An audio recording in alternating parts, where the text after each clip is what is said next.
Hello everyone, my name's Johnny. I'm a graduate advisor for Greater Manchester Higher.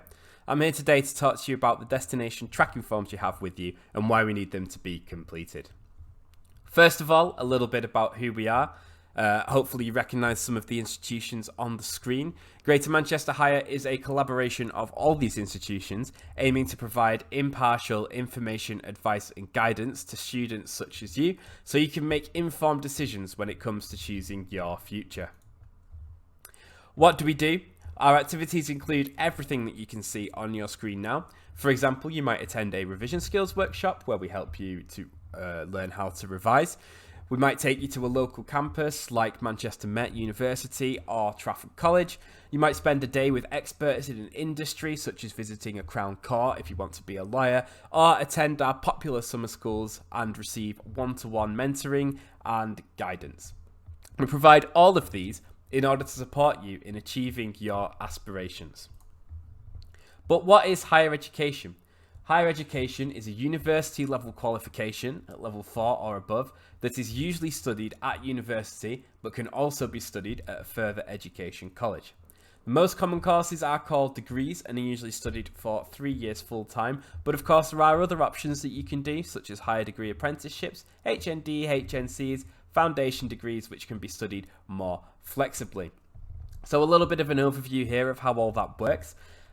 You're at level 2 now, studying GCSEs. You would then progress to level 3, traditionally do an A level or an AS level, and then progress to an honours degree of higher education that will take you right through from level 4 to level 6. But as I said on the last slide, there are different routes through this, so you might be doing a BTEC or a level 2 apprenticeship now. You can continue with those to level 3, and a higher education is defined as anything that is level 4 or above. So you can see on your screen there's foundation degrees, there's also higher and degree level apprenticeships, HNCs, HNDs, all of these count as higher education qualifications. So there's lots of options that are available for you if you want to go down this path.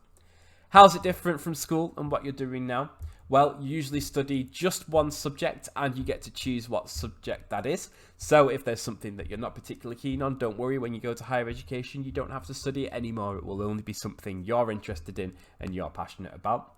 It's different styles of teaching to what you're used to. You might be in a lecture with 400 other students with someone lecturing at the front where you just take notes. You would also have a seminar, which would have about 10 to 15 students in them. That's your opportunity to ask questions in a smaller setting of the experts. You have tutorials, that's your first point of contact at the university with your tutor. Any questions, they're there to help you. If your course has a practical side of it, then you would take part in different practicals, and of course you would do valuable work placements where you would gain experience in your industry. You also have the opportunity to study abroad and do a work placement. For example, I studied French and Spanish doing a languages degree, so I had the opportunity to go and visit Switzerland and Spain on a year abroad, but it's not limited to just a languages degree. Even if you're studying something like history, those opportunities still exist. And you have more free time for independent study. Typically, you would have about 10 or 15 contact hours a week, depending on your course, which gives you lots of free time for socializing and of course carrying out your own independent study. You can join what's called a society to meet people who are interested in the same things that you are.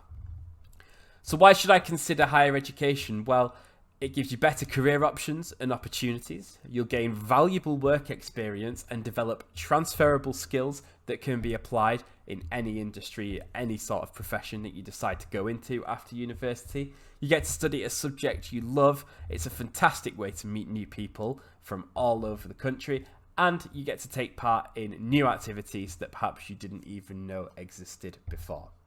So the next slide, I'm going to play a short video about the destination tracking forms. It's about your information and why we need it. It will explain to you what we're here to do today and how this information can help us.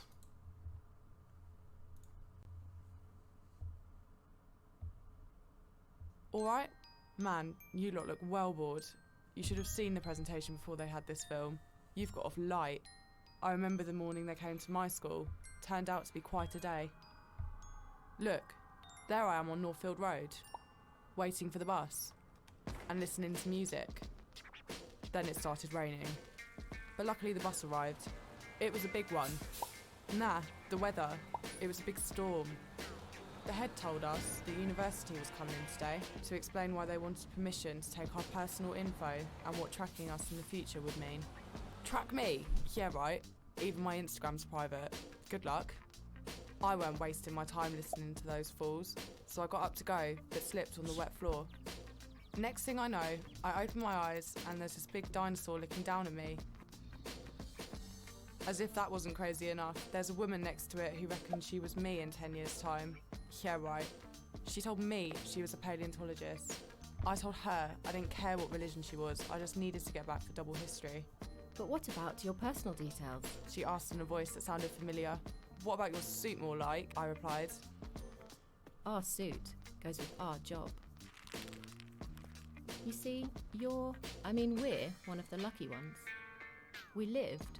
You live, in an area that already has great outreach programs to help you decide if you're going to uni and what you can study.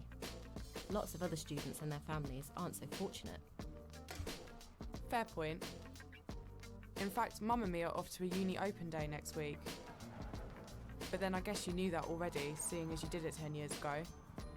I'm not sure she heard me, but then she shouted back, No, you only need to give them some basic details about yourself, and that can make a difference to somebody else's future. Really? Really? Those details will help the universities to find out if the activities they offer actually help more people go to university. So it's like doing research without having to stop people on the high street. Exactly. And there's no risk to my privacy? Nope, none at all. And don't worry, nobody's going to be selling your details. They're kept safe and secure. And just think, by giving them your name, birthday and postcode, you could be helping future generations to become better educated. No pressure then. How many followers have we got on Instagram? Do we earn a lot of money? Do we get to travel abroad?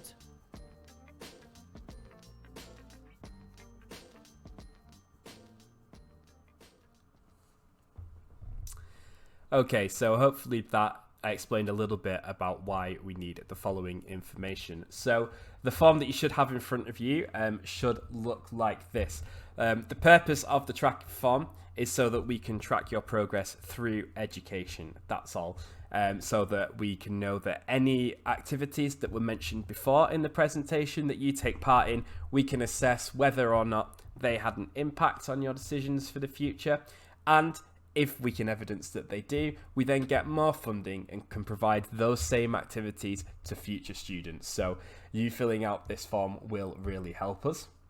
This is what it should look like. First of all, we need you to clearly write your first and last name, okay? Please make sure this is legible so that we can fill them in. We need your date of birth and your home postcode. If you're not sure what your postcode is, then it's absolutely fine to just put the first line of your address. Next, we need you to put in your school name and the year group that you're currently in.